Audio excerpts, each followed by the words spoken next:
Hey, hey, check, check. 1, 2.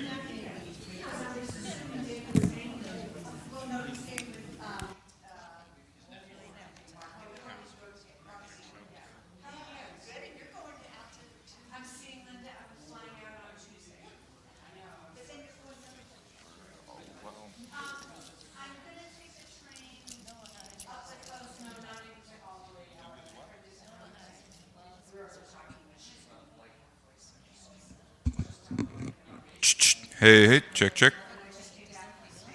Bring this down here.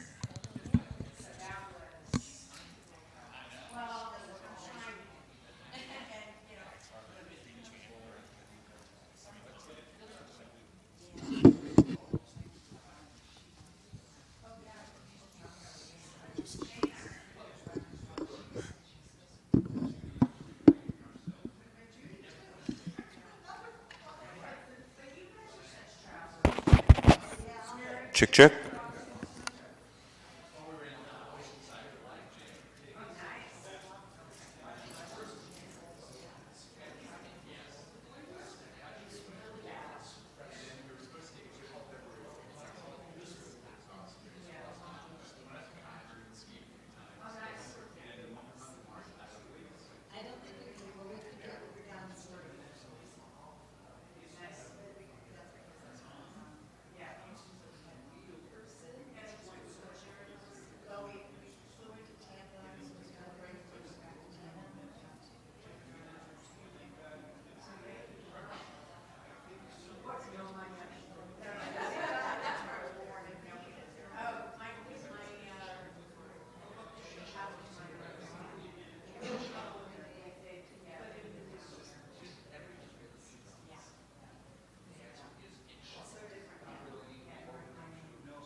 it's healthy to know.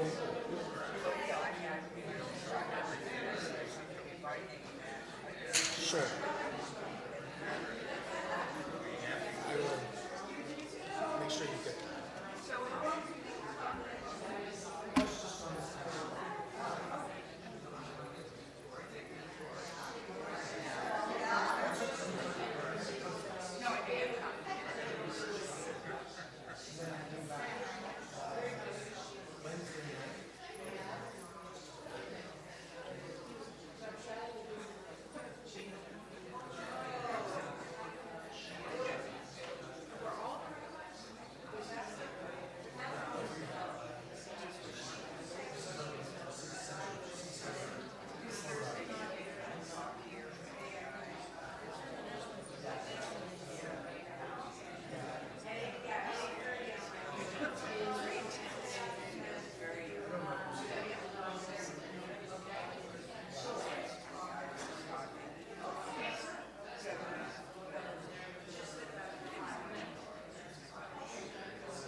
Yes.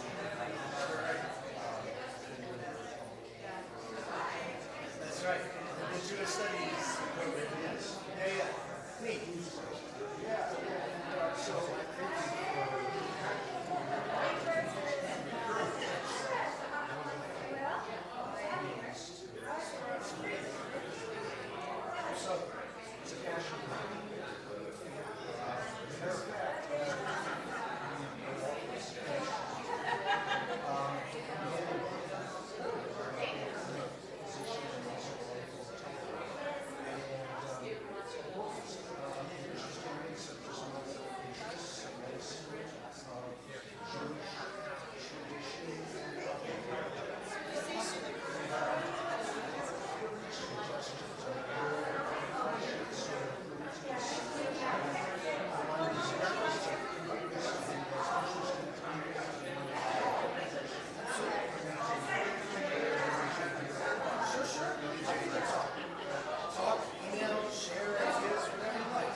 Moves that way when you want to talk.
Test, test, test. Test, test.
Ready?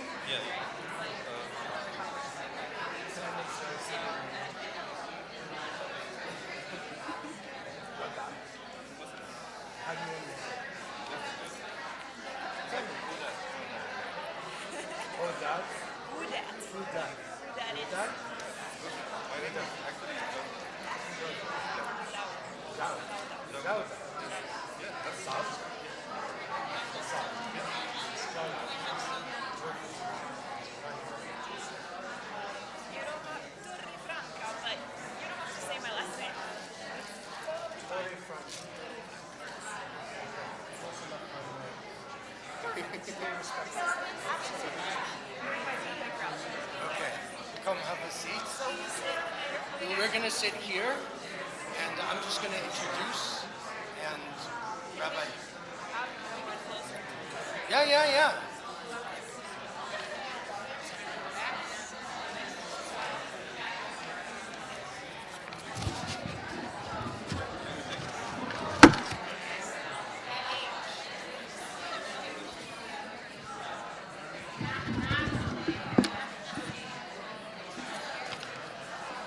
Okay.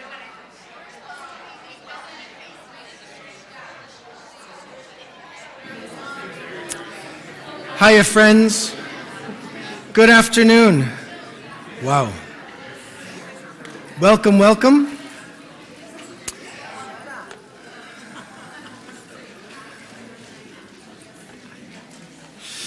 It's very nice to have you here with us.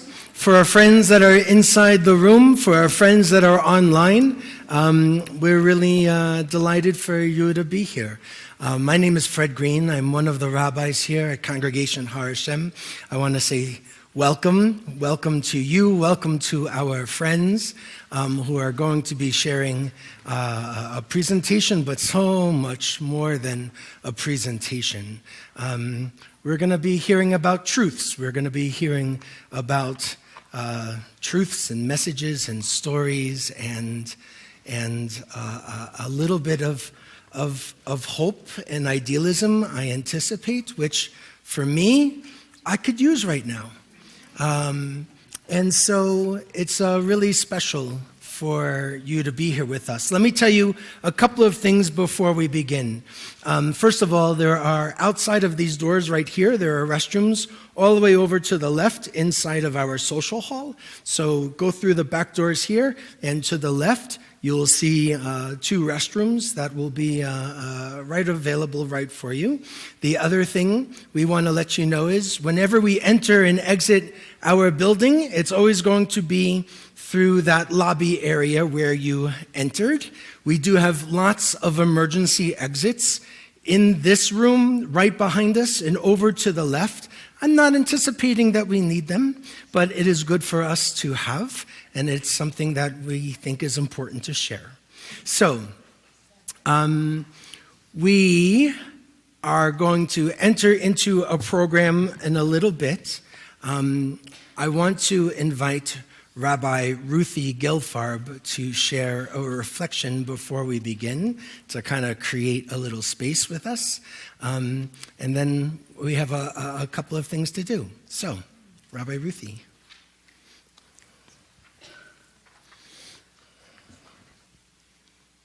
Good afternoon.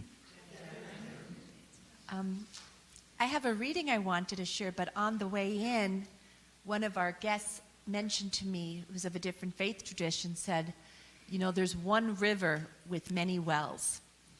One river with many wells. So I appreciate the sharing of that. And one of the people who speaks so beautifully about nature is Mary Oliver.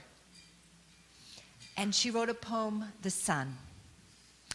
Have you ever seen anything in your life more wonderful than the way the sun every evening, relaxed and easy, floats towards the horizon and into the clouds or the hills or the rumpled sea, and is gone, and how it slides again out of the blackness every morning on the other side of the world, like a red flower, streaming upward on its heavenly oils, say on a morning in early summer, at its perfect imperial distance.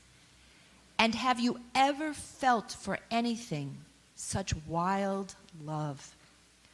Do you think there's anywhere, in any language, a word billowing enough for the pleasure that fills you as the sun reaches out, as it warms you, as you stand there empty-handed? Or have you too turned from this world? Or have you too gone crazy for power, for things? Thank you. I also want to invite one other guest, David Backrack. David and Linda's wife, Linda, helped to create this opportunity when I first came to town, and we've been doing it yearly ever since, this symposium on spirituality and the environment. And so David has a few words to share with us too, and then we can begin.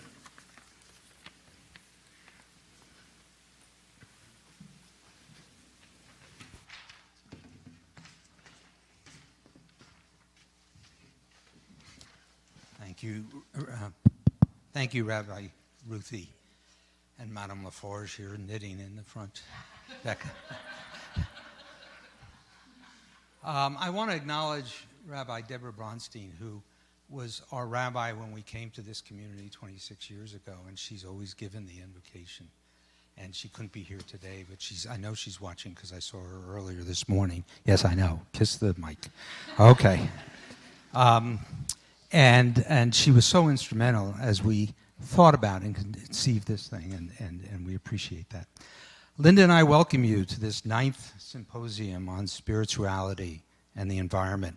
We welcome our guest speakers, Jawad and Hani, and look forward to what they've come to share with us about this difficult social, political, economic, and environmental challenges that we're facing as a community, as a nation, and as a world. I want to start with a land acknowledgement. I've done this each year now. In the past, I've made remarks similar to these, that the land on which we stand and sit today was first occupied by the indigenous peoples of North America. That land was taken unjustly from them. And yet they occupied it peacefully. The tribes that were here specifically were the Ute, the Pueblo, the Arapaho, the Cheyenne, the Apache, the Navajo, and 48 other tribes here in Colorado. The land was taken in an egregious fashion. Native Americans believe that they don't own the land, that and they don't believe that they inherit it from their ancestors. They believe that rather they are stewards of the land for their grandchildren.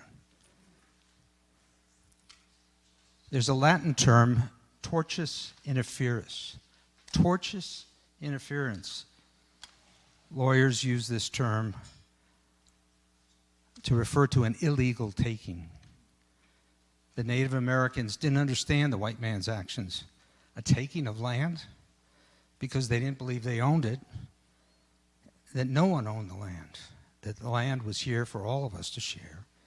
And if we took care of her, she would take care of us. And yet the white man drove the Native American from the land and took it for himself and put up fences and declared ownership. Tortious interference, an illegal taking.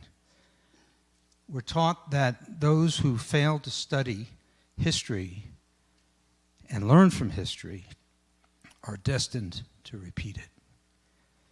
Tortious interference. Ukraine, Panama, Greenland, Canada. I have an expression, you can't make this stuff up. Tortious interference. This symposium exists for a purpose, to raise awareness, to teach future generations, to engage people of all religions, people of faith and spirituality, to think deeply before acting in their daily lives, to act on those constructive thoughts and beliefs, to change the policies and the practices in our country and in our community and around the world. In a moment, Rabbi Green is going to ask you to introduce yourself to those sitting near you and to tell them why you are here today. Please think about that for a moment. Let me tell you why I am here, why Linda is here. She's on YouTube. We have a new puppy at home, and so one of us had to stay home, and I'm the designated hitter. Why am I here? I find that we often are asked to introduce ourselves to others, and most people talk about what they do. I'm a student, I'm a lawyer, I'm a doctor, I'm a rabbi. I'm not a rabbi. They define themselves by what they do rather than who they are. Who are you? And why are you here now, this afternoon, in this place? Let me share with you why I am here, standing before you today. Linda and I first came to Colorado, right after graduate school in 1972, almost 53 years ago. We were 23, married 3 years. We were NJNK. NJNK, no job, no kids. We were also NCP, NI, no cell phone, no internet, no credit cards. We had $600. We had just graduated from graduate school, no job.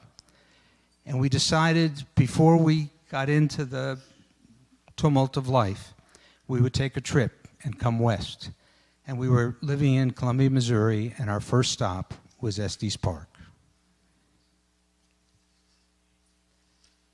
$600, $3 a night for camping, and an unimaginable amount of peanut butter and jelly. And gasoline was 35 cents a gallon. We went to Rocky Mountain National Park. We camped overnight after a 14-hour drive. We drove up to Bear Lake. Anybody been to Bear Lake? We started walking around Bear Lake. And there, excuse me, and there was a wood bench. And we sat on the bench, and the sun beat on us, warmed us, and we looked across the lake at Hallett Peak, which is that rocky mountain that sits across the lake and reflects into the lake. And we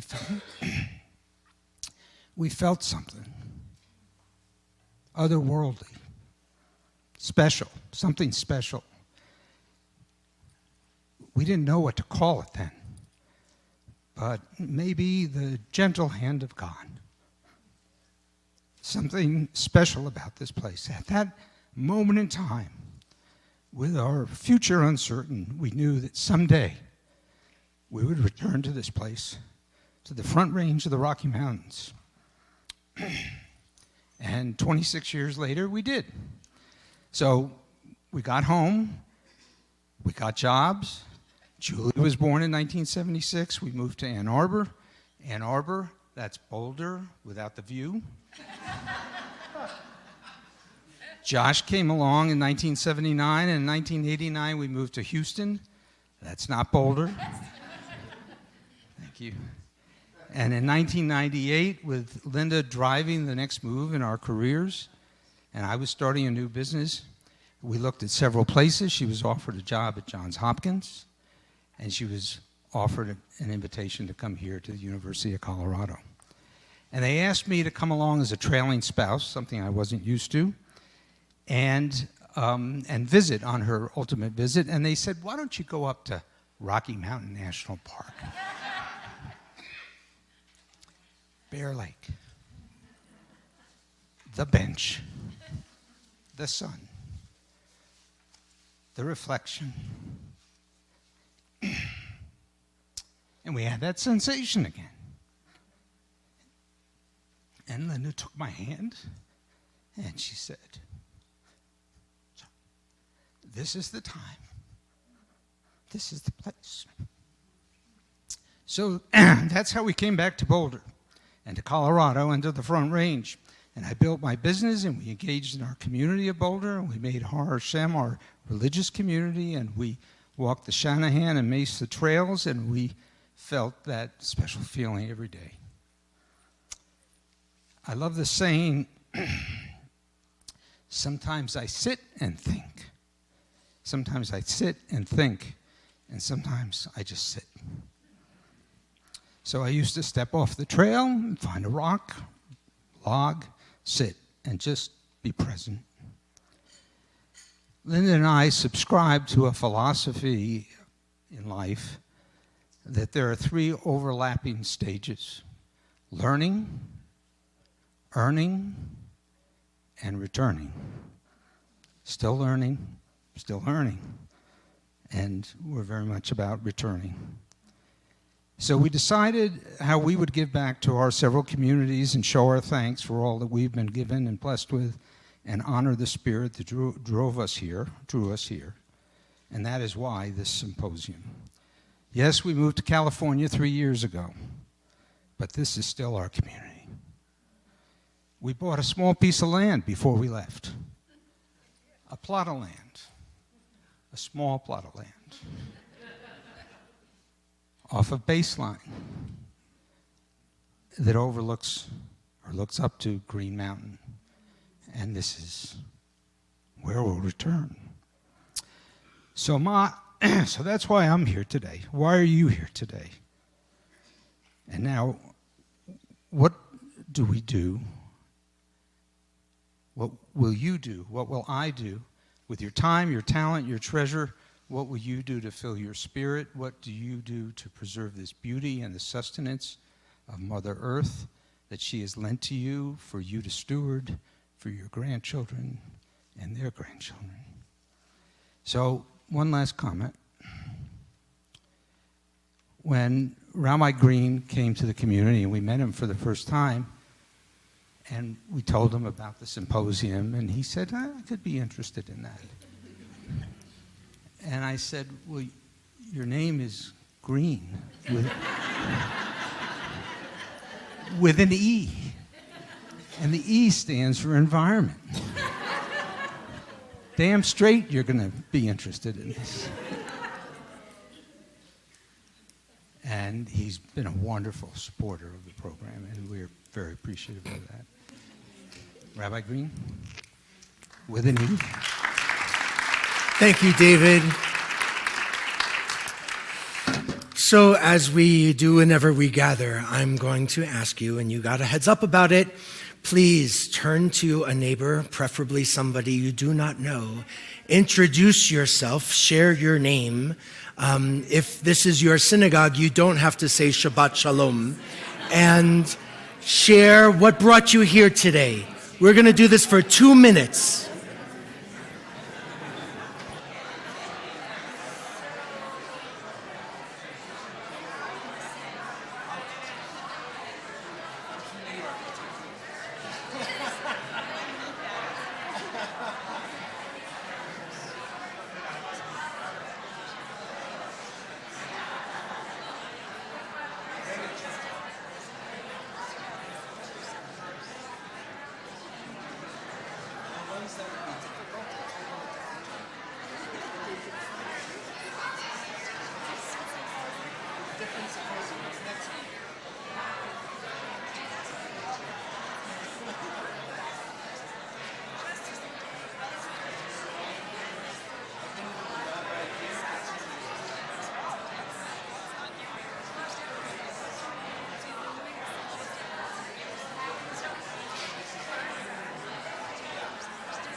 Remember, you're sharing what brought you here, and you have 30 seconds left.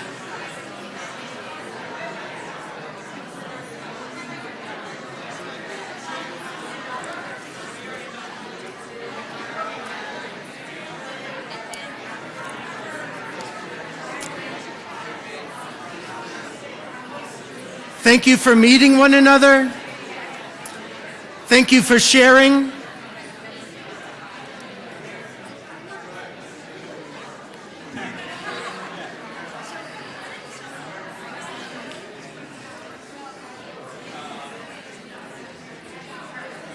Thank you for meeting one another and for sharing.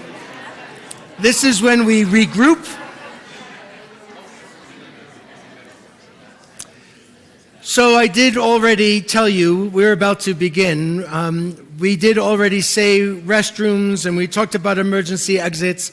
I neglected to share. We do have hearing assistance devices. If anybody needs them, they're on the cart just outside. They are available to you if anybody needs one. We do have some that will link to other hearing assistance devices, so you can either have the headphones or a loop that you could use if this sound system isn't enough for you.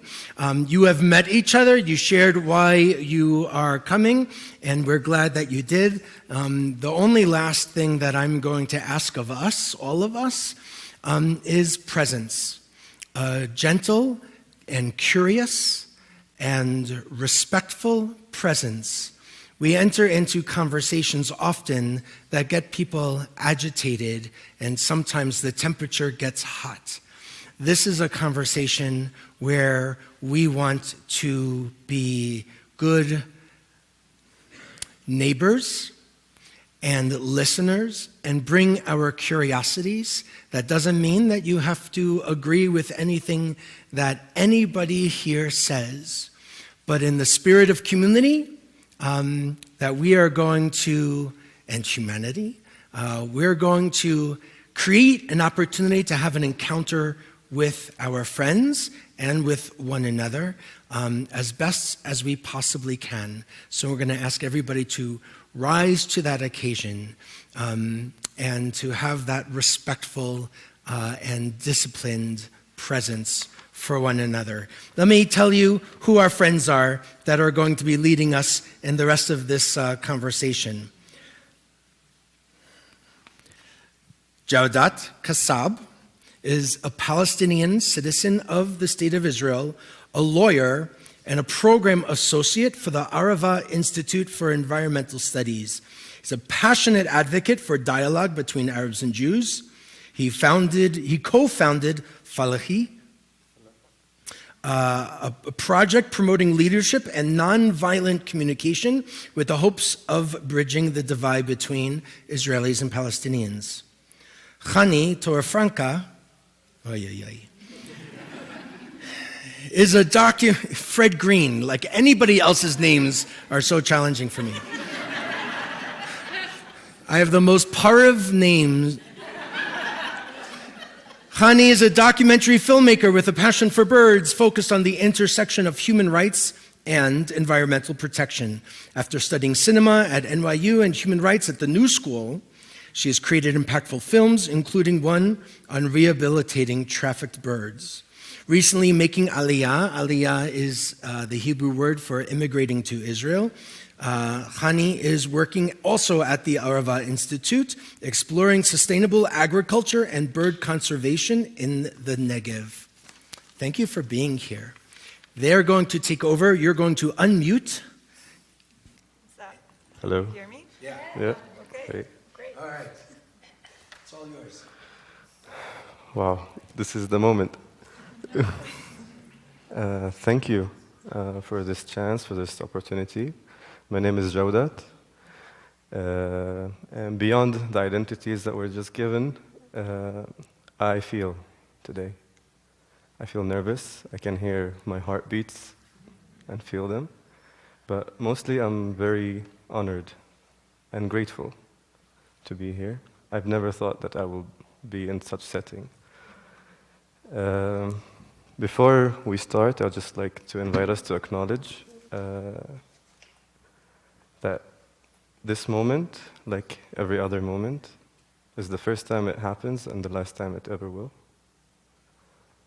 The past is gone and the future didn't happen yet. So we're all here right now.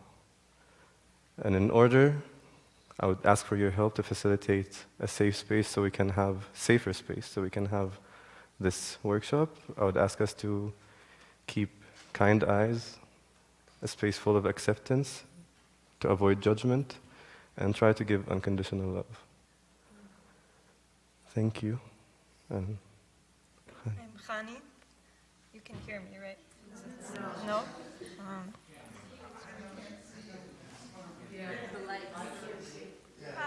Hi. Can you hear me? I don't think it's working. Can you hear me now? Yes. Yeah? Okay. Okay. May I?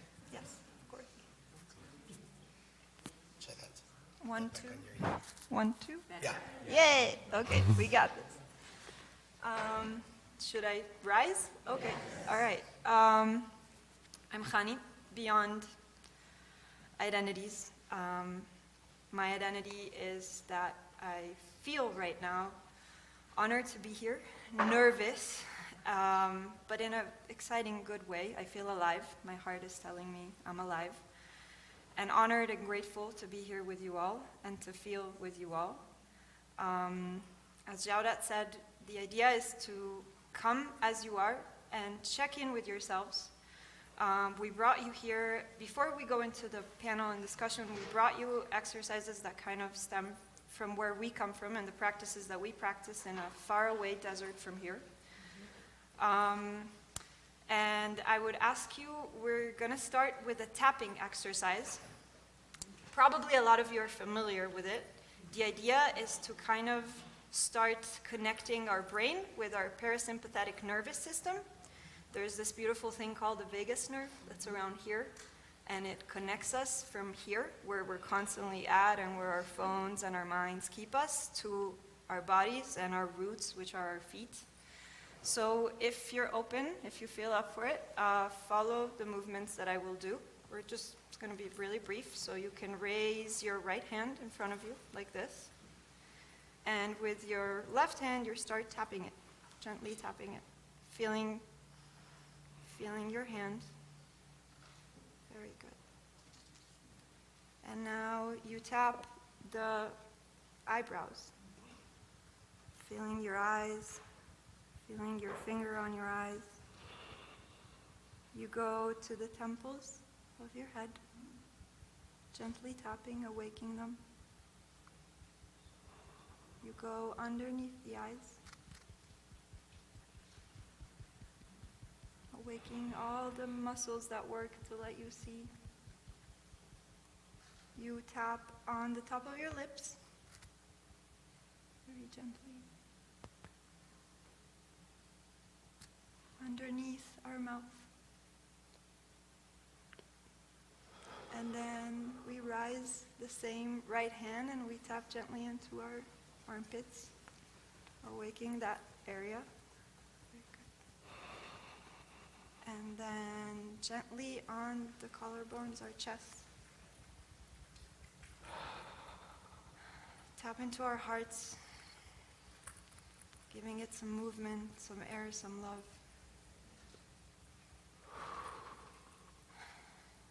And now we're going to do the other side. So you take your left hand, right hand, and you tap.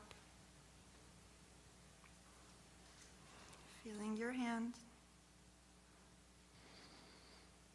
Top of the eyebrows.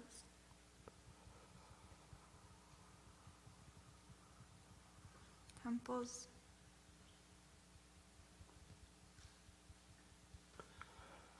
Under the eyes. Upper lip.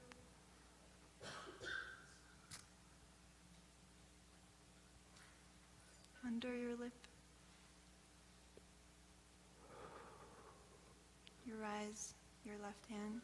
Tap gently into that armpit, giving it some love. You can massage it, tap it, whatever makes you feel alive.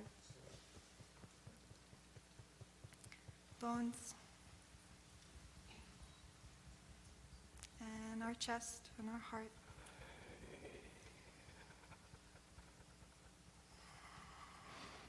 And thank you.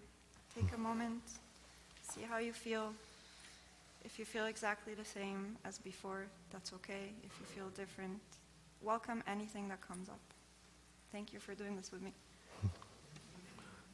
Thank you, Hani. That was beautiful. Yeah.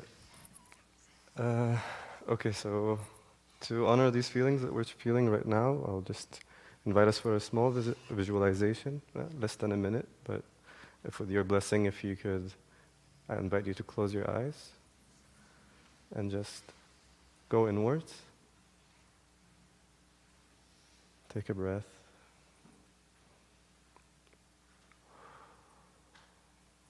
And feel the heart. Try and tell the heart that you're here, that you see it. And visualize it. How does it look like? And tell it it's okay. I'm here for you. Hineni. And before we open our eyes, I would invite us to remember or try to imagine our first heartbeat when we were born. What was the feeling? How did our heart look like? How did our heart look like? Does it feel the immersion with everything? Does it feel powerful? Does it feel love?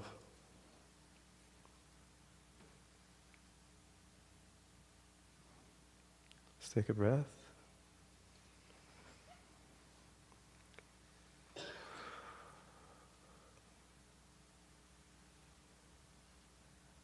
At your own pace, open up your eyes and meet me here.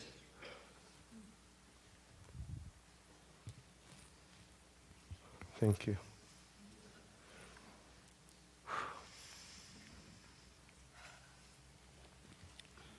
Okay. I feel stuff. So, before we go into the conversation, Khani and I, we thought that we may... Yeah, stand? Stand is better? Yeah? Okay. So, yeah, looking good? So yeah, we thought that we bring you a bit of a taste of how it goes in our dialogue groups, in our communities, in our life, especially at stressful situations. And how do we try and keep it all together? So there is a practice that we like to call it empathetic listening. We'll go into it. And we thought if we experience it all together, then maybe we will be in tuned and aligned to go into a conversation together. And we'll just give a bit of a base about what we're talking about. Do you see the cards on the table there? They are cards from a method called nonviolent communication that was developed by Marshall Rosenberg. There's a book, Nonviolent Communication. I heard it. It's audible as well. I really recommend it. But before I give the stage to Hani to guide us through the practice, I would like to say a couple things or a few things. The whole idea about it is that we as humans, or whatever you would like to identify yourself with, we didn't choose where we were born. None of us did. That's what I believe. Okay, and we were born into different environments, into different circumstances, and these elements had impacted us, had shaped our world, shaped our thoughts, shaped our feelings. So once we see eye to eye is to acknowledge this and to accept that all of us are different and to accept it and meet each other from there. We're different. And it's completely normal that if we were raised under these environments and circumstances, we would have these thoughts, we would have these feelings. What we are used to do is we used to talk from a realm that is called the thought. And the realm of thought has a lot of evaluation, has a lot of judgment. Okay? So with the thought, we externalize things. We say, he is mean to me. This is awful. Okay? What we try to do is to connect to our feelings, to connect to the realm of feelings. With feelings, what I have learned to discover is one feeling does not negate the other. They live side by side. They live at the same time. My feeling does not negate yours. And we might conflict over thoughts. We might have unpleasant feelings. We might have pleasant feelings as well. But it's believed that on the realm of needs, which is another realm beneath and beyond these feelings, there's no confliction. All needs can be met. And to meet them, that requires all of us. Requires expressing them, requires connecting to ourselves so we can connect to others.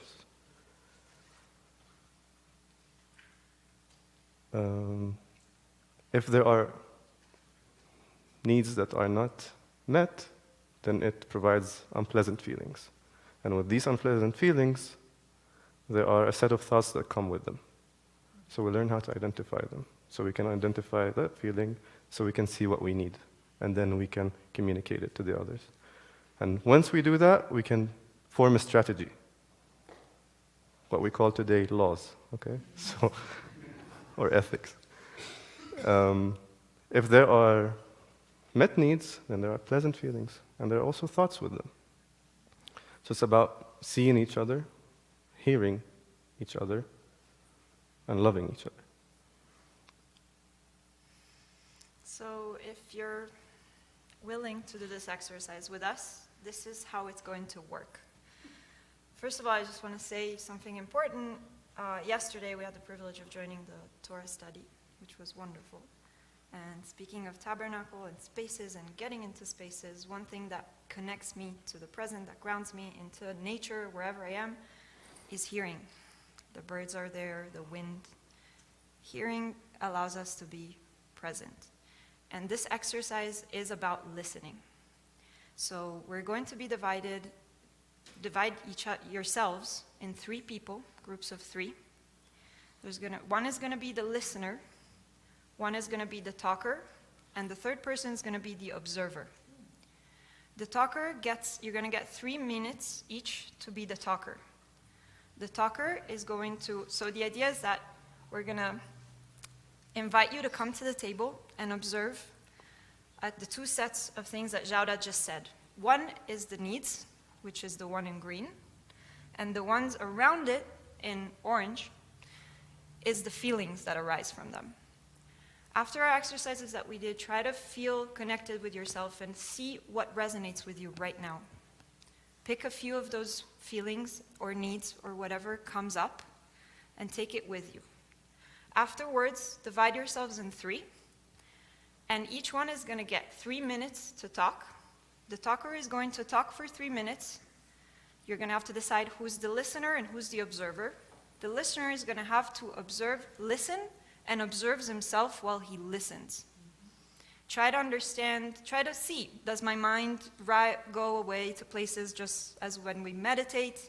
Do I have judgments that arise in me? Do I try to nod my head in agreement to show that I'm actually listening? Do I want to interfere all the time to say my opinion? It's normal. We do this. To just observe that. And the observer watches the listener and the talker and just sees how that interaction goes and observes it. And also observes the outside and observes himself as he does it. Is that clear? Is there any questions? Yes? Should we put the chairs in like groups of 3, like triad style? I think just out of time, you can just find a row and try to face each other as comfortably as possible. Yes? Does the card tell us what to talk about, or do we just talk? It's an invitation. It's whatever comes up within you. It doesn't have to be, oh, I chose card 1, 2, 3, 4, 5. This is an invitation to ground yourselves in whatever you are going through right now, and then you can talk about what comes up to you. It can be anything. Yes? Do we pick the card as a group, or do we solo share the card? Okay, I can make a suggestion. The suggestion is to focus right now on the orange cards. Take 2 words metaphorically.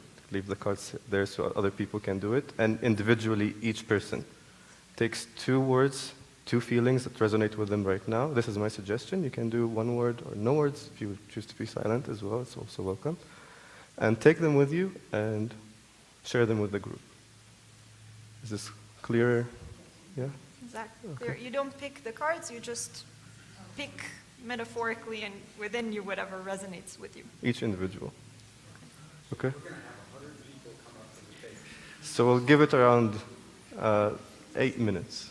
Try to do maybe, 2 rounds around the table and let others come and see the cards. Otherwise, it is going to be a bit overcrowding. Yeah. So it's not just one person, our whole group goes up. Thank you.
Did you find your group of 3? What? I found some cards. Great.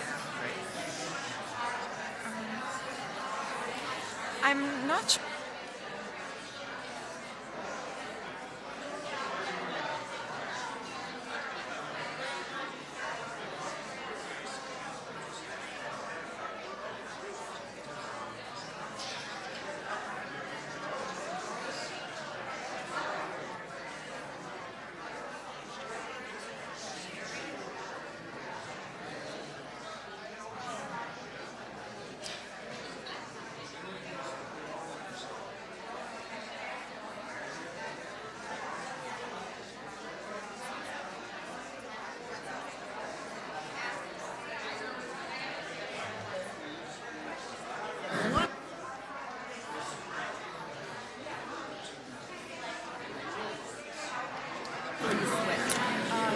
If you haven't switched yet, make sure you take turns within your group and you make a switch.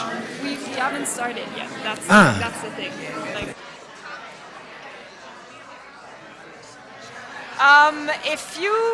we haven't. I don't know if you guys already started, but can you hear me? Okay. You're welcome to have 2 more minutes to look at the cards, pick your feelings. Sounds weird said that way. And then we're going to tell you when the exercise starts. I don't know if you all already started.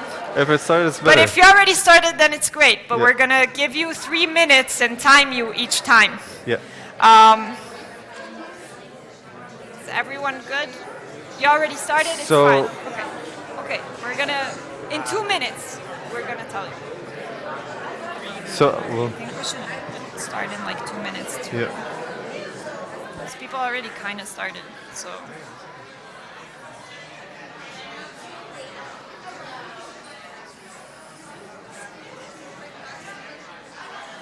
So I'm gonna tell them to please make their way to their groups. Yeah. Please make your way to the groups. Please find your way to your groups, and so we can start.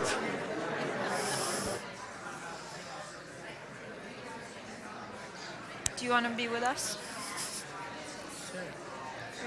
I was just explaining some people I am in a group. I got didn't want to do this, they want to hear from you. Okay. So I had to adjust them outside. I'm sorry. It's okay. All right. Stay with them. Huh?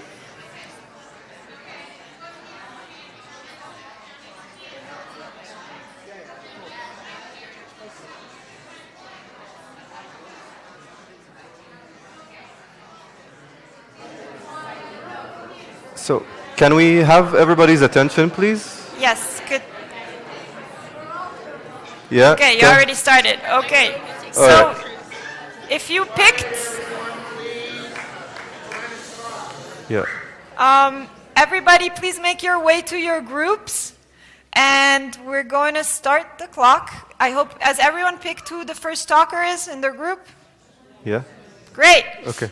So after the 3 minutes, we'll ring the gong there, and then you will have 1 minute to reflect if the person wishes to do so. Which person? The speaker. Speaker. If the speaker wishes to get a reflection from the observer or from the listener, you can have this 1 minute for that. Okay?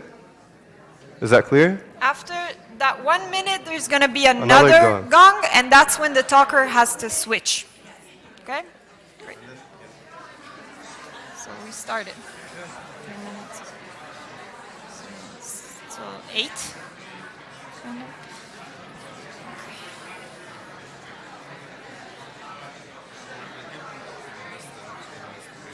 Yeah. Do it. I think till 57. 2 minutes. So, is there a lot of people who are on the A handful. Some people who didn't want to do the exercise. Oh yeah. That's okay. We can call them back in when we're finished if they want to go. If you'd like to.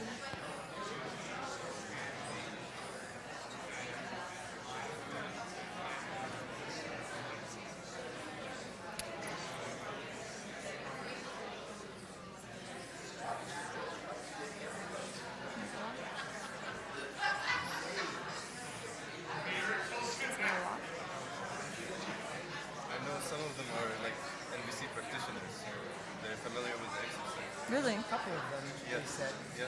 Yeah. Then some of them are just, Not in the mood.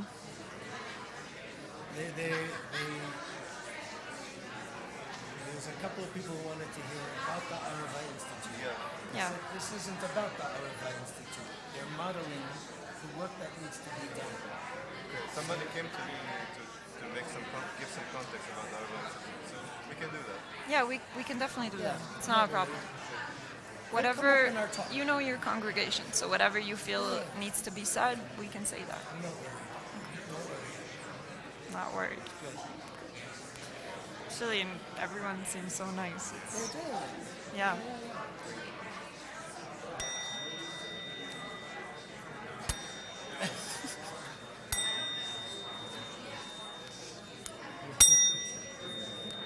Reflection minute has started.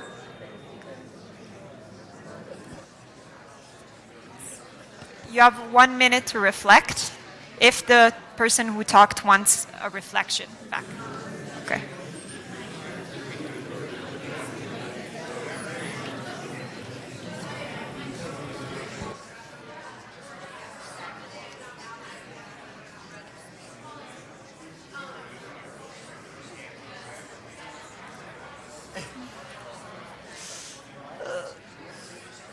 Let me know. Yeah.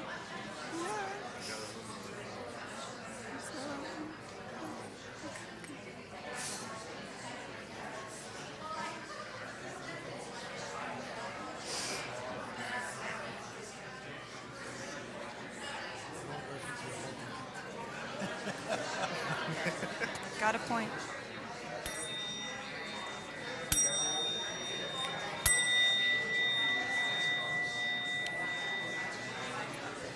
We kindly ask you to switch the talker to the second talker. Decide who's the observer and who's the listener.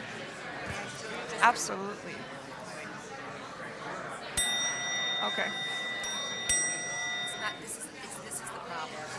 Yeah, we couldn't find a pen. Okay. Something else. Roberta stole it from your office. No, it's not that's remarkable. It's okay. It's okay. It's okay.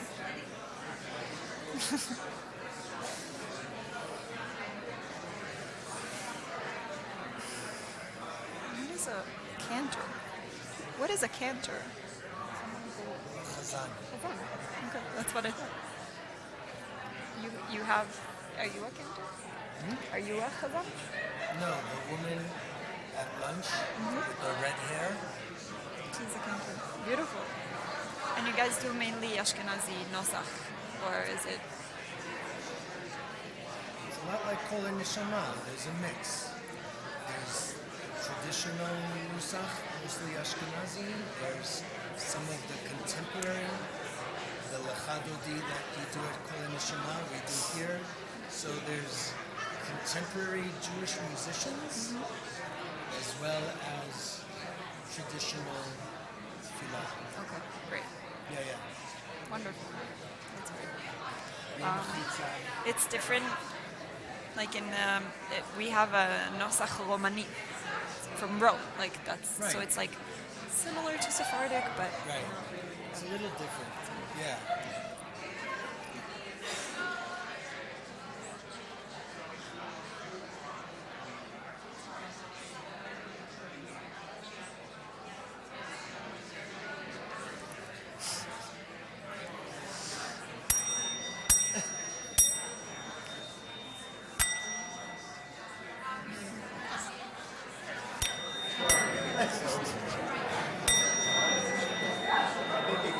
Yeah.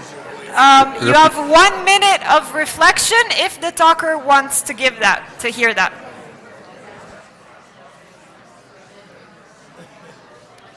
It's a challenge. Never thought I would have to do this. So much.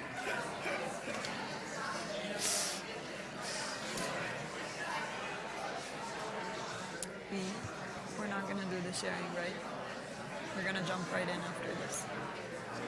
But let's invite them to keep, if they want, like, this is something that they can keep in mind. Because then more people are going to, or actually, yeah, why not? Why not? How are we on time? goes until 3. So Okay. we want to start soon. We'll have the next 3 minutes, Okay. then we'll start. Okay.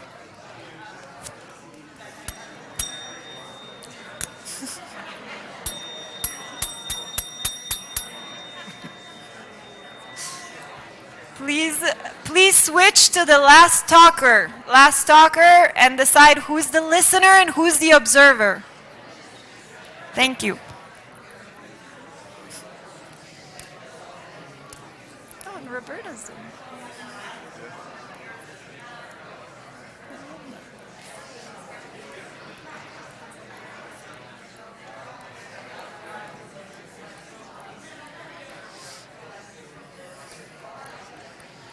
You should do it next time. It's a fun exercise, yeah.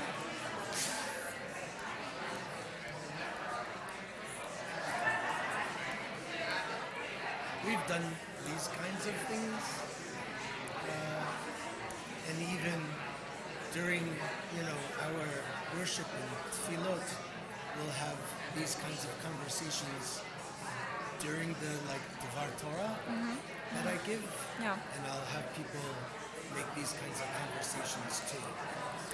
I love that you start with them introducing each other and saying how they're here, and everything you said about them being present, it just fits so perfectly with what we try to bring that it just... We talk a lot about those things too. It's I great. don't, the people that come here, not all of these are from our community, from the synagogue, but I talk a lot about a brave space. I can't make a safe space, but if we're brave and be vulnerable as much as we can be and be brave, that creates a very different kind of a space. Yeah. But I can't guarantee safe. So we twist it a little bit. I like that.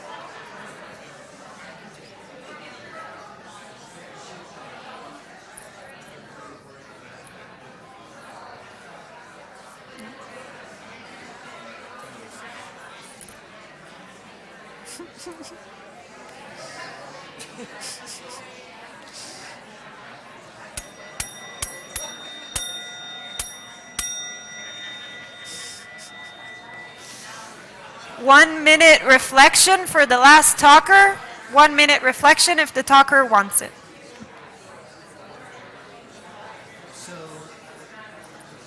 are you going to debrief this in a certain way, or should that be my first question to you? Debrief the exercise? About this exercise and why it's related to environmental peace building. Are you going to talk about it, or should I ask you about the energy? You can ask. Ask? Okay. The gist of it is going to come from our stories. I Yep. think. I think Because they're not used to it, so they don't make the connection. connections so quickly. Usually after these exercises, we do sharing to see how people feel. We were thinking of asking 3 people, like 3 sharing, and then we can start if that Great. works for you. Okay. Is it time?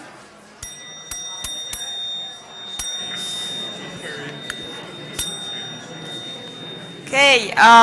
Please find your place to come back to us, to gather back.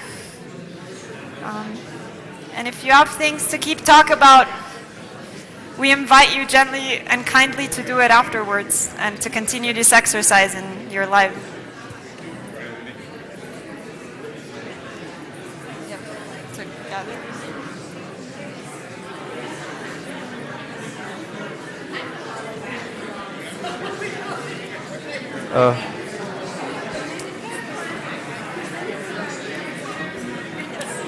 Slowly. So friends, we invite you to come back to your seats. We're going to reconvene our conversation.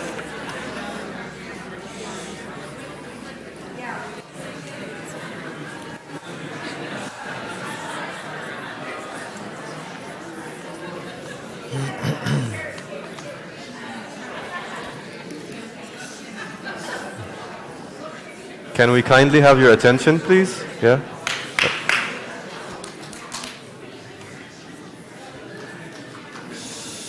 If you hear me, clap once. If you hear me, clap twice. If you hear me, clap 3 times. Okay. I still hear some noise. Yes. Thank you. Thank you. Yeah. Thank you for your efforts and energies and time. I hope you get to do some reflections with this. Normally in these workshops, it's like a 2-hour workshop. Okay, so we open it for a sharing circle and we hear from a few people. At the same time, we'd like to hear from up to 3 people because we're limited on time and we want to give some time for the conversation. So whoever feels alive in them to speak and want to share with us, raise your hand please and we will pick randomly. Yeah? Yeah.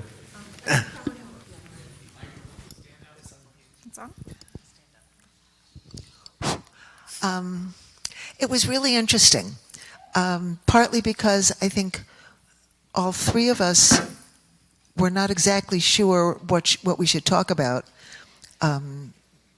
which was a little disconcerting, but it was very nice.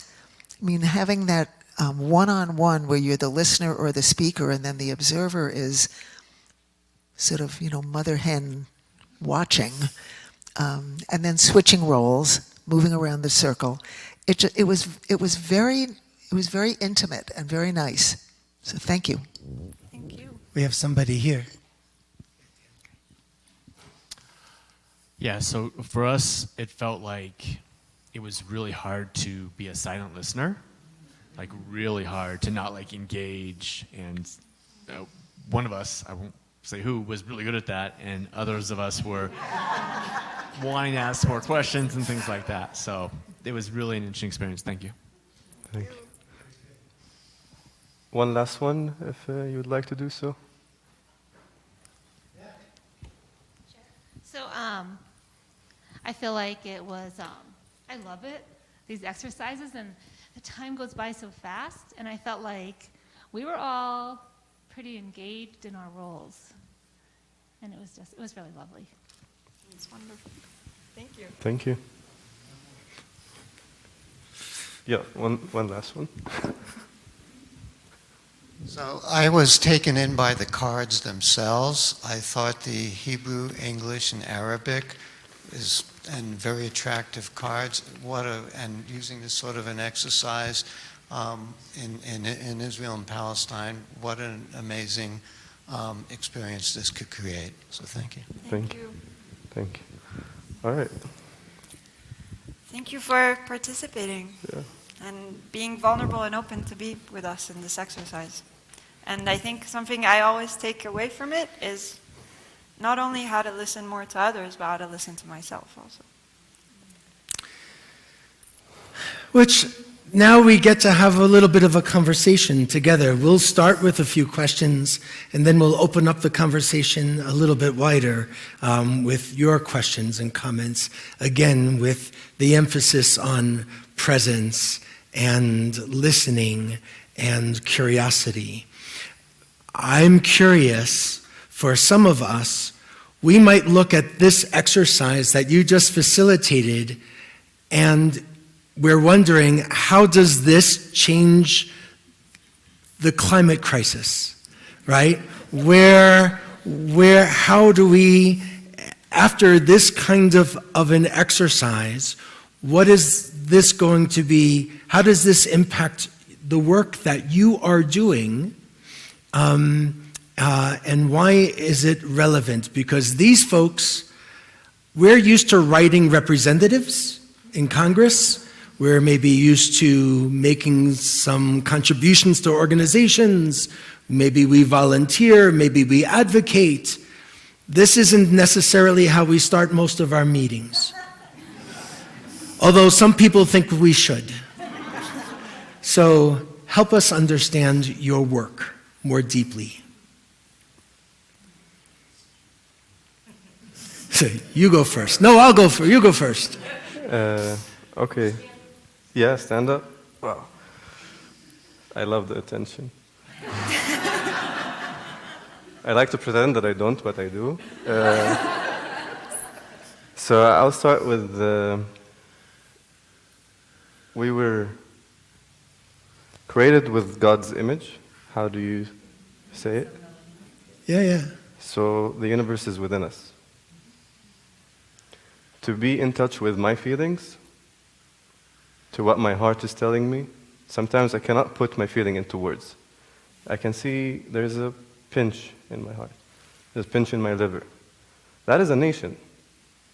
It's within me. It's universal. If I listen to it, if I bridge between all the organs and let them speak, then I will go in. Instead of going externalize things, I'll go in. And then I will know. Whatever is happening here is manifested outside. The physical is a representation, a reflection, a projection of what goes in. I like this reference of the wall that's between Israelis and Palestinians, whatever you want to call it, whatever you want to call it.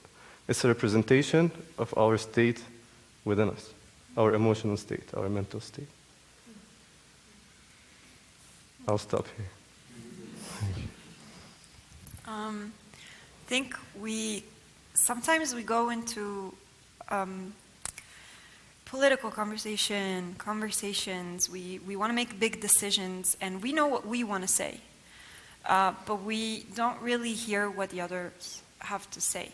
And so we have this agenda and we push it. And these kind of exercises, we have a weekly, at the Arava Institute, we have a weekly thing called dialogue. We are for 3 hours all together and we have to talk about the most uncomfortable present elephants in the room. And if you do it with just repeating your own ideologies and beliefs and ideas, you just end up creating that wall higher and higher and higher.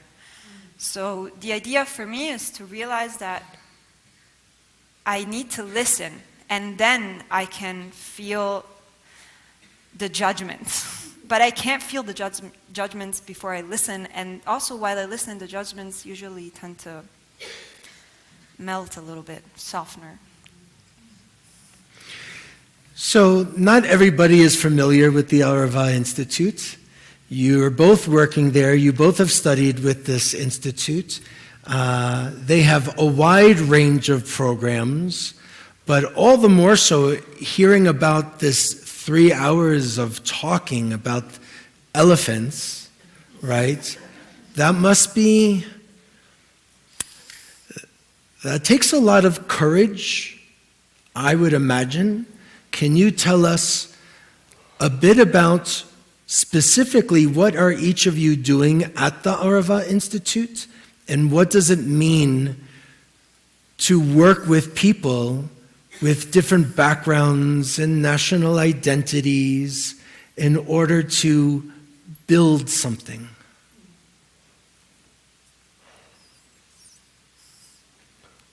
You go. Okay. That's a good question. I have to be fully honest. It's like there's the Arava Institute, which is all the.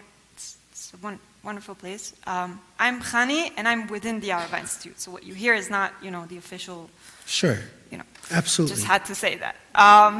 But I think so. What I do, I'm an intern.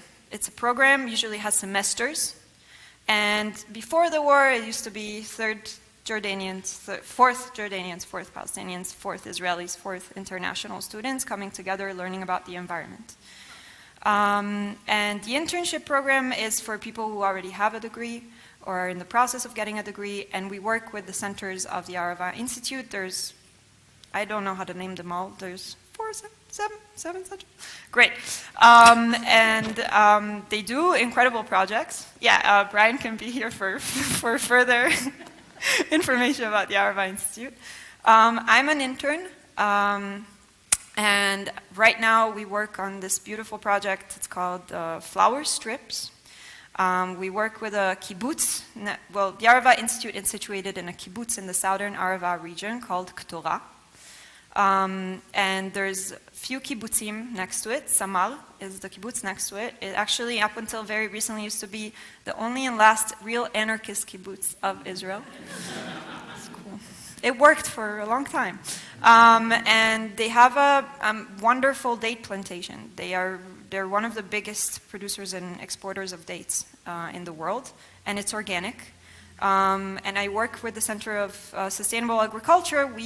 They collected a group of native flowers, desert seeds, and they planted strips of local desert flowers within the plantation. So recently in the last years, the plantation has been affected with a pest called the lesser date moth. There are these caterpillars that kind of eat the flowers, and they're really problematic. And the flower strips is a scientific experiment to see whether natural pesticides can come. And that goes from a wide range of insects, birds, bats. And I'm studying the birds. And I think what's beautiful about it is that not only are we trying to see whether it works in Israel, but it can work in Jordan, and it can work in Morocco, and any place that has a hyper-arid climate. So yeah, that's what I do. Interns and students all have to live together on the same campus and do the dialogue program and share a lot of experiences together. So it's much more than just an academic program. You are together in the space for 4 months. For me, this is my second semester, so 8 months. And you go through a process. And I think the Arva Institute motto is nature has no borders, and we're all going to be really badly affected by climate change and war, because war is polluting and damaging. And the idea is to bring us all together in a place that is the desert and kind of give us no other choice but to talk to each other. No one's forcing us, we can go home. Sometimes I do. Thank you, Hani. That was perfect. I work as a project associate in the Campus Life team with the Arava Institute for Environmental Studies and Political Dialogue. I was a student since September 23. I started September a month with no war, and then 7th of October happened, and we all stayed there. We were heavily impacted by the situation. Some of the Palestinians also had to leave. Some of the Americans and internationals had to leave the program, and we stayed, just whoever who could stay. So I spent 2 semesters as a student, and since 2 semesters ago, this is my second semester as a staff member. My work is to kind of facilitate and supervise for the group of the students on campus. I live on campus as well with them. So it's kind of emotional support. It's kind of like creating content together about how we can create content and how we can deal with like certain obstacles and challenges all together. Yeah. So this is what I do there. Yeah. Any questions? So, how many students are there? This semester we're 29. Usually it goes up to 60. Yeah. So we've made brief mentions around October 7th. And one of the things that I think has brought a number of us to come and sit with you is people have been in corners and haven't been able to engage one another. And here the two of you are engaging one another and us. Can you share a little bit about what might have been the challenges of continuing the dialogue, and how did you get here? Because there's a lot of people that are having a hard time believing that there could be hope. Now, that's a loaded term, and I'm not willing to give it up. Not everybody has it. But if you could share a little bit about how you got here after October 7th and some of the barriers and then the opportunities to doing this with us.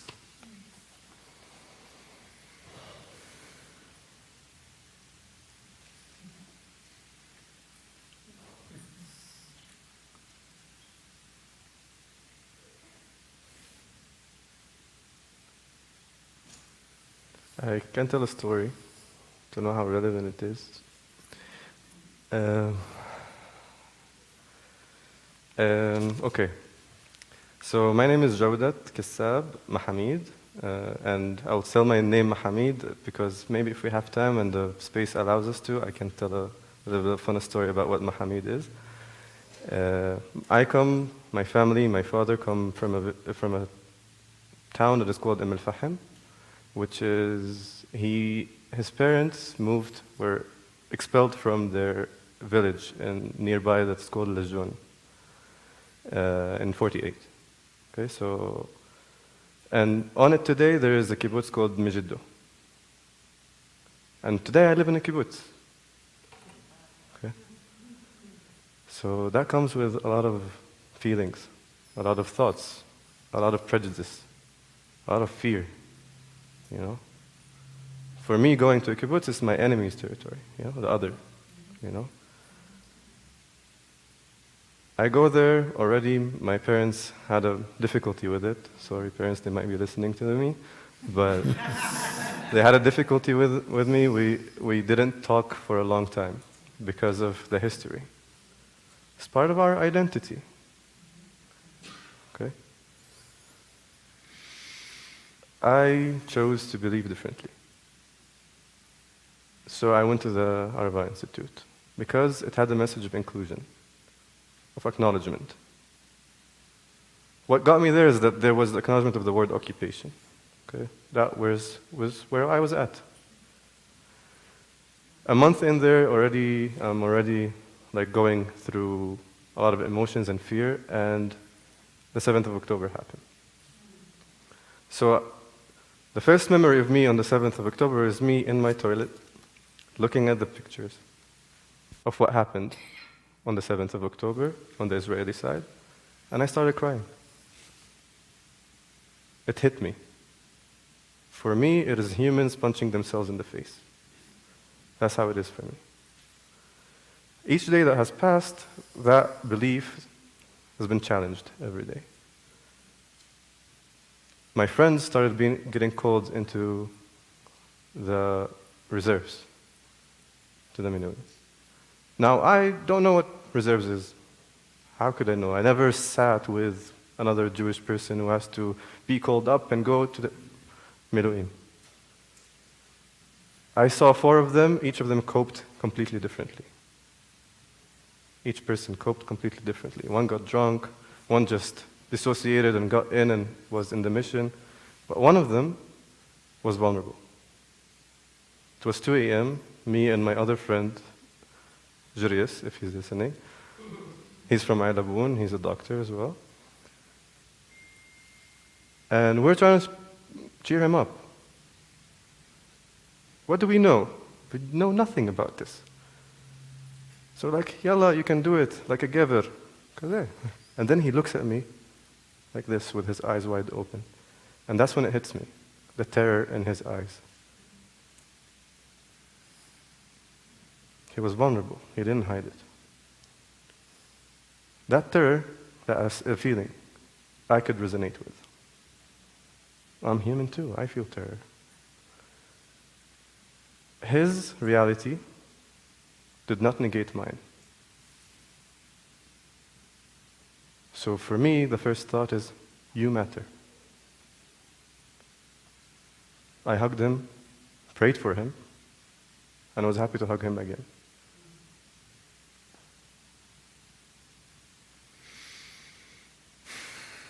Without this connection, I don't know how we can deal with the environment. And without the environment in place, we cannot exist.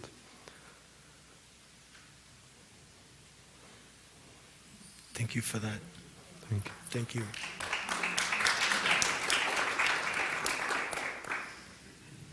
that last part.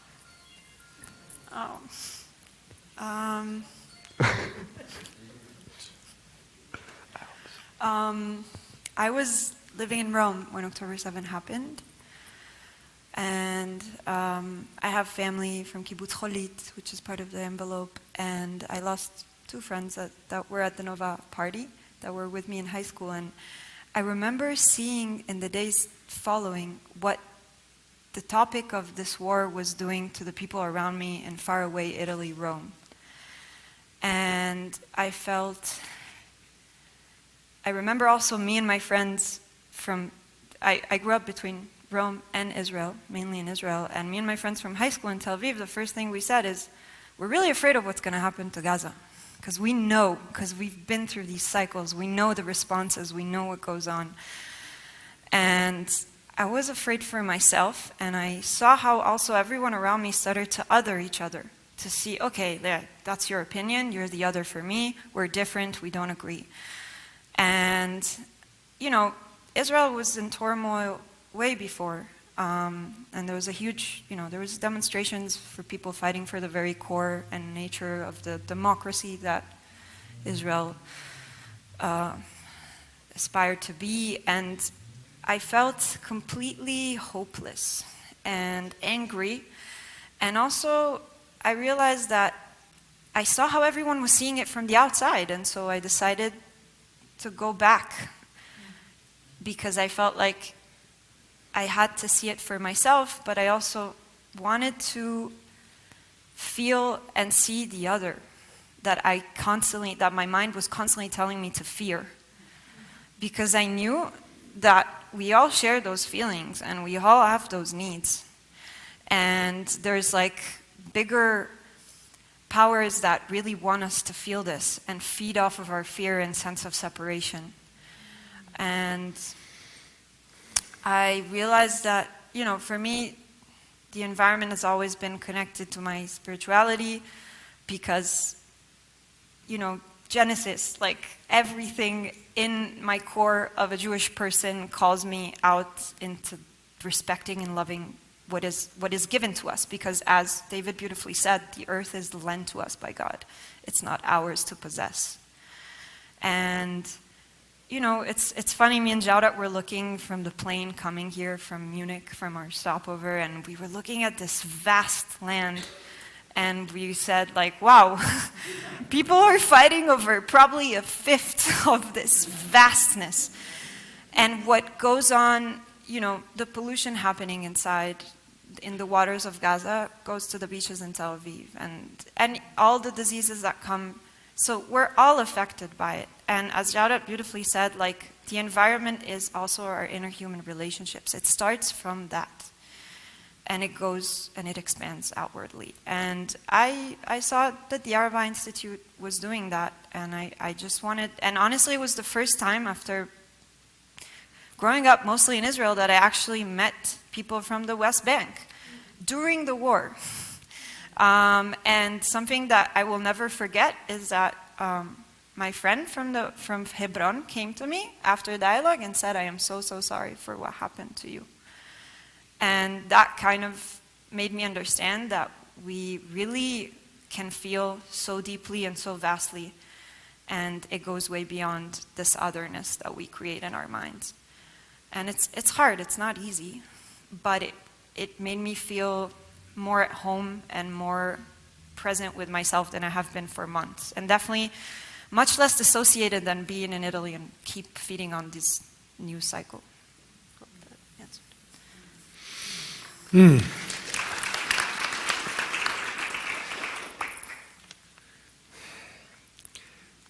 Want to thank both of you for sharing these truths and being vulnerable with us. I know that it can't be easy, and we were sharing before, we try, for us, at least here in this congregation, we can't promise a safe space. I wish we could, but we can't guarantee it. But we do like to try to build a brave space. And you have helped us with that just by sharing what you've shared so far. And that too is holy. The environment has no borders. You've shared your honest truths and experiences. You've been working with people in order to have a spiritual connection to the earth, and a spiritual, perhaps, responsibility with the earth. How does that play out within your own sense of self? What is, can you say more about the spirituality that you have connecting to fighting this climate crisis, and what some of those things might mean? What's the spiritual, drive that is going to help us learn how to act?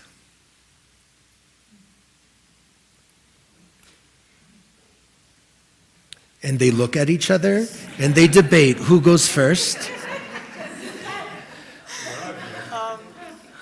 For me, it's very simple. I was a kid. I was in a kindergarten in this reform community called Kol HaNeshama in Jerusalem, and they talked to us about Jacob's dream. Jacob has this dream, and he falls asleep, and he sees this ladder, and angels come, and angels go, and angels come, and angels go. And they talked to us about angels and feeling the angels and realizing that angels are these, holy presence amongst us on earth. And I look outside the window and I see these birds flying. And I say, well, that's the closest thing I'll ever see to an angel in my life. And ever since I became a bit obsessed with birds. And birds definitely know no borders. They have to migrate. You know this on the border with Mexico. You know this on your border with Canada, but the border with Mexico is, there's birders collaborating on each border. There's birders collaborating from the border of Lebanon and Israel on the migration of falcons. Like, it's incredible how much they really teach us that everywhere is a home and everywhere should be protected. And everywhere needs resources for them to keep migrating. And spiritually, I think I really love this quote by Rav Kook. He says, all creation sings a song. And speaking about my sense of self, when I try to ground myself in earth, I try to hear the song. And nature has a beautiful song. Also, one of my favorite pieces is the Song of Songs. As we are going into Rosh Chodesh Nisan, we're going into the whole period of Passover, and we read this beautiful, I don't know, it was King Solomon who wrote it, assumedly. According to the tradition, And not to the Bible professors, but according to the tradition, yes. It's good, there's rabbis here. But I think I cannot separate. This notion of separation is impossible. And I know, the U.S. now is in a big crisis. And I think it's, as Jauda beautifully put out, it's universal. Like, I see it in Italy, in my country. I see it in Israel. I see it here. We just want to separate ourselves all the time. And there's this, so many people feed off this sense of illusion, but also I don't understand how when we say we go into nature, what does that mean? Nature is this, nature is here. We don't need a state park to define to us that we spent a day in nature. Yesterday, Rabbi Ruthie invited us to go talk to a tree. And I went into a tree in the parking lot, and it was surrounded by cement, and I felt more connected to nature than I have in a long time. So just to say, my sense of Jewish faith, my sense of connection has to go through that because it's the present and it grounds me, but because it's also our duty. As Jauda said, like Adam betzilmo, like created God in his like, but also, I think it was chapter 2, maybe verse 4 of Genesis, he says, he gives Adam the earth to protect and to guide. And it's our duty and responsibility. But not, and it gives us so much that it's just, for me, it's a given. Yofi, toda.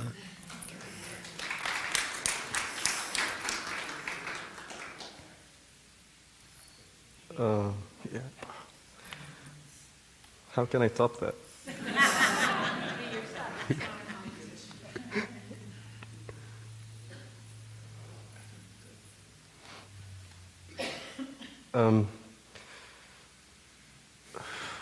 I get a lot of expressions from people I talk to about like, how could God let this happen? People are angry and people are projecting on God, which is completely valid. It's devastating. For me, this is happening because people are not inviting God in. God is always there. In the yesterday's Torah's lesson, we've talked a lot about this as well. It's always there. And in Islam, also there's a saying that says, God is closer to you than your heart's vein. It's within.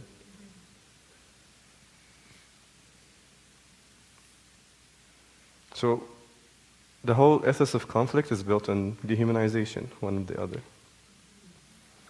and on justification of one's own goals and victimization of our own selves. So the agenda of this ethos is to keep us separated. So true resistance is not following into the path of that. It's following into the path of dialogue, critical awareness, and connection to our inner self, I believe. I would like to share with you my experience when I think there was a tipping point at a night I was sleeping, and that changed my perception about spirituality. I didn't believe in spirituality, or not in that kind of sense, not as before. I was 26 years old, and I face OCD at certain intervals, which means I get anxious about the future, whatever is going to happen in the future, I go back to the past. And at a certain point, I'm trying to go to the past and imagine something that happened when I wasn't there. It's not recorded. It never will come back again. But my mind is trying to do that.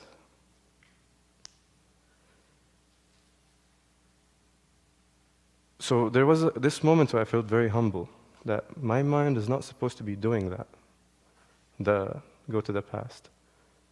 So if my mind is not supposed to be, something else must already be able to do that. So I acknowledge my limitations. So I was humble about the future, what I'm going to be.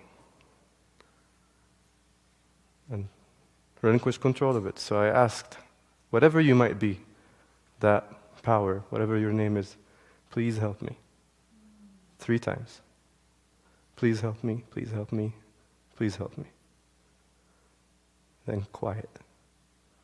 Silence. For the first time in my life, 26 years, I sleep for 20 hours. Best sleep of my life. I wake up and I don't recognize myself. I knew that I was possessed. I was possessed by separation, by fear, by anxiety, by the lack of invitation to God. Whatever God might be to you. And then I opened the first sense of spirituality to me, which was, I was raised in a Muslim household, in a Muslim community, so there's a Quran. I open the Quran and I start crying. The word God means something different to me now. It is us speaking to ourselves from the past and the future right now. So the whole context is different.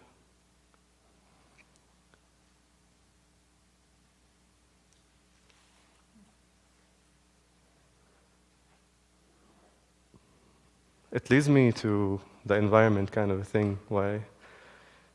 I'm a person who, unlike, different than Khani, is she's interested in the environment itself. I'm interested in the social sciences of the environment and the inner. How we organize ourselves, how we behave with ourselves as humans is reflected also on how the environment treats us and we treat it. So how did I come to this realization that I am nature, I am part of nature? I was going to Taekwondo class, and this is the last story, and I will cut it short. I was going to Taekwondo class, and I was very, very, very, very depressed. It was raining, no connection to whatsoever, all the thoughts indoctrinated in my mind possessing me. Again, even though that I felt this thing like a couple weeks ago. But I'm walking in East Jerusalem, we used to live there once, and then I hear the adhan, the call to prayer for Islams. And it hits me why I hear it, it's 5 times a day. And then I realize because it's meant differently. So it goes like this, Allahu Akbar, which means God is bigger. To me, it was God through you, me, us, them, everything is bigger than this. We're bigger than our thoughts. We are not our thoughts, we're not our mind, we're not our feelings. This pain is not ours. There are bigger dimensions. Allahu Akbar, Allahu Akbar, Allahu Akbar, Allahu Akbar. Ashhadu anna la ilaha illallah. Ashhadu, I observe that there is no entity of God but God, which is all of us at this moment. Ashhadu anna Muhammadan Rasulullah. Ashhadu, I observe that Muhammad, the present progressive of being grateful, is the pathway, Rasul, messenger, to the now, to God. It's a dual relationship. For a father to be a father needs a son. For a son to be a son, he needs a father.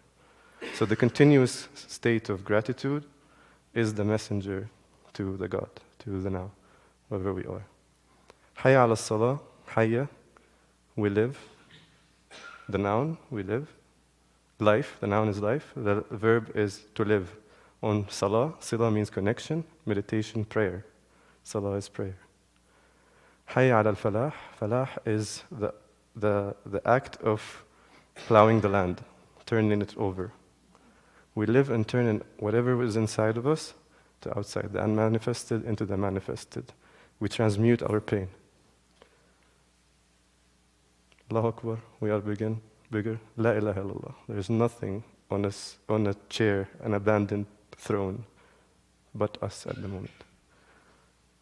And that's my connection to nature. Thank you.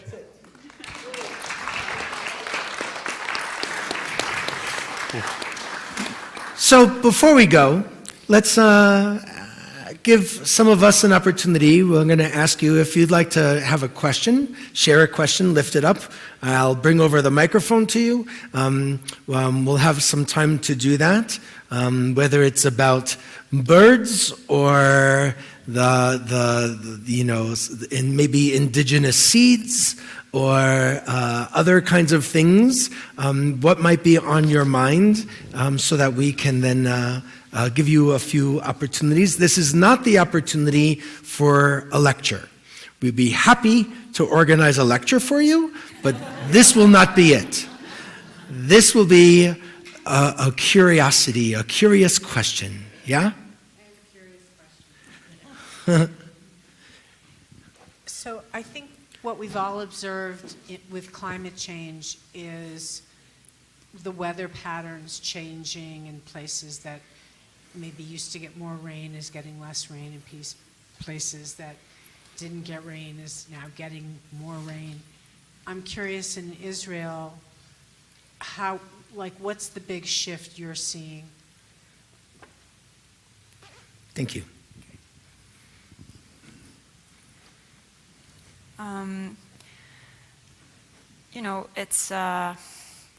It's the temperature rise, it's the lack of rain in the hyper-arid desert, but it's also the effects of war. They're massive. And obviously, I can go in about what's going on the climate aspect in that sense. But basically, because of what's the name of the Chevel Surya Afrikai? The African rift, the fault line that goes between Asia and Africa, where we live, we have a full-on African climate. And you know, it's always been rough, but it's getting to a point that the solution of air conditioning is not really sustainable. And to whoever's been to Israel, they love air conditioning. But it's not. So I think what the Arava Institute does is try to find solutions. You know, they work with off-grid communities in the Bedouin Negev region. They offer, you know, wastewater purification system and solar panels and cooling methods. But I think there has to be a talk, just as when it comes to climate change, about the effects of war and of everything that goes as business as usual. Production in the United States, big factories. In Asia, it has to be intertwined. The effects on Israel is that so far, yeah, there's less rain and also extreme weather. Like we came back in February, it was really, really cold for the desert. But the problem is that the earth freezes and then nothing can grow for spring. Like I'm sure you can get it here sometimes, like it snows maybe before time and then trees fall. Like it's this big problem. But I think the issue is finding the solutions, but also stopping the, yeah. Yeah. I can answer another aspect of it is a continuous and prolonged kind of strategy, as we said it, to meet certain needs. I can speak about like the water system in Israel. There is a dam called Degania, which is southern of Tiberias Lake. And that dam, its role is to divert water that goes, before it goes into the Jordan River, which is shared between Palestine and Jordan and Israel. It diverts water into the national water carrier. Okay? So before 2002, I think, I'm not sure about the years, there was no desalination. Okay, so the national water carrier used to take that, divert the water that goes from the Tiberias into the national water carrier and then divert it into the whole country of Israel. That implications of it means that the Jordan River is not getting any quality of water. So I think the quality of water is only 80%, it's only 20% of what it used to be, which leads to pollution, leads to sickness, and leads to many different things. One of them is, other than what they do at the Dead Sea for extracting the minerals, also it affects the Dead Sea, which is today is half of what it used to be in the last 20 years. Today, there's desalination plants in Ashkelon, so 70% of the water comes from the desalination plants. So there's no really need for the national water carrier other than safety. This implication in itself leads to degradation of the environment in the place. Okay? Like we know, the pollution that comes from the fire of California, comes here. So we're intertwined. It's going to affect us somehow. And this is only because of a conflict that we have within, and we have outdated strategies to meet our needs as a collective. So if we can revisit that and we can convince people, or if people are encouraged to see the promotion behind what kind of different strategies of cooperation is more beneficial than just security. That security comes through cooperation. If we can do that, then it will lead into a different situation. Thank you. Go ahead, Blake. So I'm sure you guys are well aware we have, both in the US as well as Europe, a lot of protests going on both sides. I was just wondering if you could speak to like what you see as the disconnect between the views of Israeli and Palestinians, both within Israel and within Gaza, and how you would maybe like address some of that disconnect.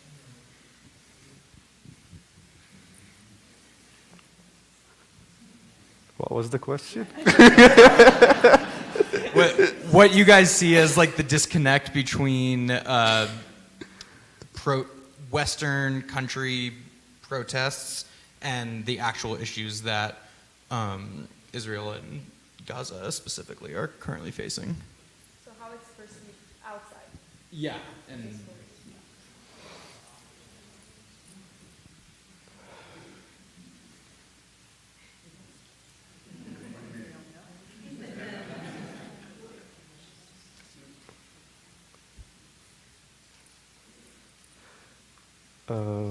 the disconnect between the Western, how they see it, and how it actually is. And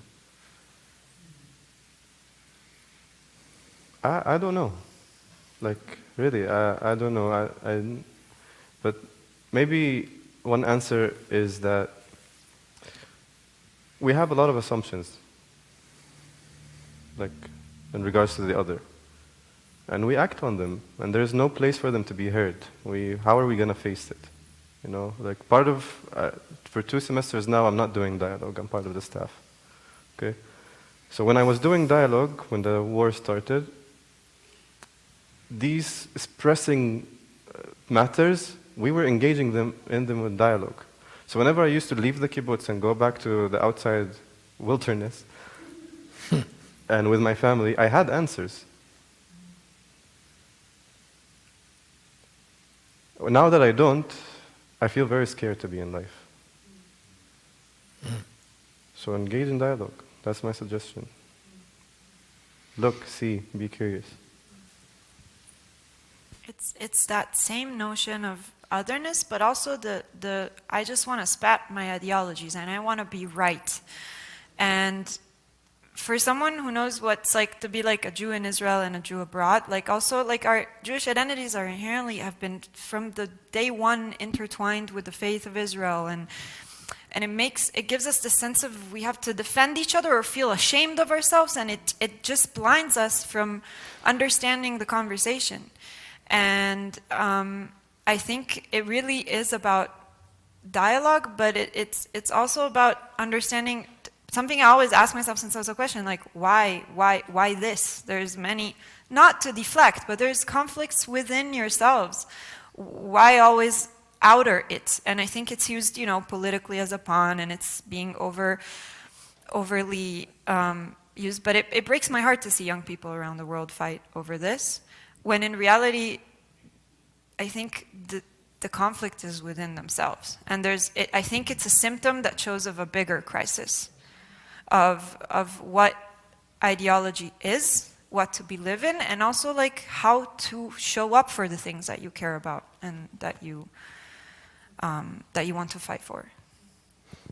I would like to add something, just one sentence, is it really pains me when I see the polarity outside of Israel-Palestine.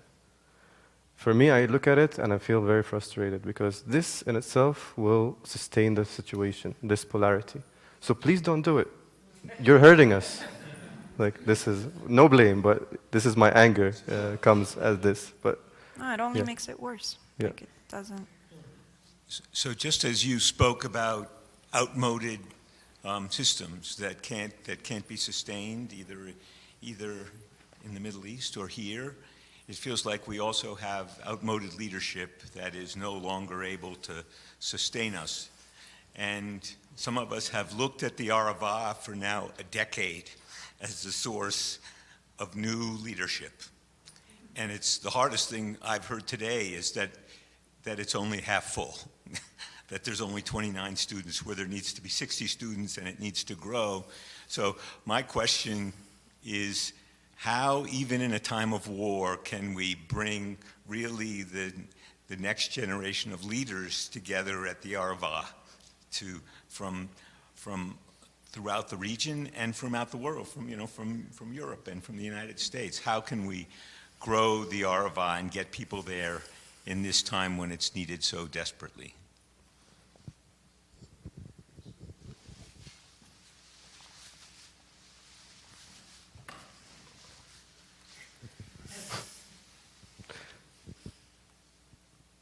Arava is a tool. I'm very grateful for it, for the opportunity. For in this reality, in this paradigm, opportunities like this rarely exist. We invest billions in bombs. And we think the solution is here, that the despair of the leaders don't exist. We need to find them. We need to find the tools. Life continues. We're in a continuous state of growth. That's what I believe.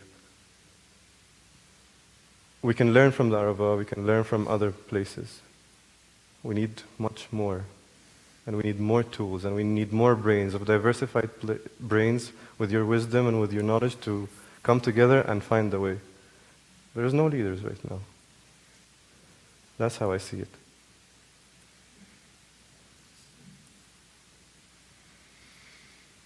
We were supposed to be with 7 more people. There were 7 students from the West Bank who were not given permission to come this semester. It's becoming more and more difficult. There's a lack of Jordanians now that don't come because of the war. It's ill-advised from internationals to come and take the risk and come to the Arava and participate because it's scary from the outside, when in reality we say, and it's like one of the most quiet places I've ever been to. I think it's about taking those tools and applying them not only in the Arava, as Jawdat says, and it's about realizing that you can find places of common sharing everywhere, as long as what you find, all you need is one thing is in common, which is common to all, which is our beautiful green earth, but still kind of green earth upon which we live in. And also I think something that is problematic is sometimes the framework of, you have to go out to do the work. You can do it in as well. So we want to be respectful of time. This will be the last question, but then we invite you afterwards. We continue the conversations. We'll be around for a little while. Brian and Roberta both work for the Arava Institute, and we'll be around for a little bit, maybe to share some other information. But let's conclude with this. In today's world in Israel, how important is the environment to the average person when they're faced with so many other things going on?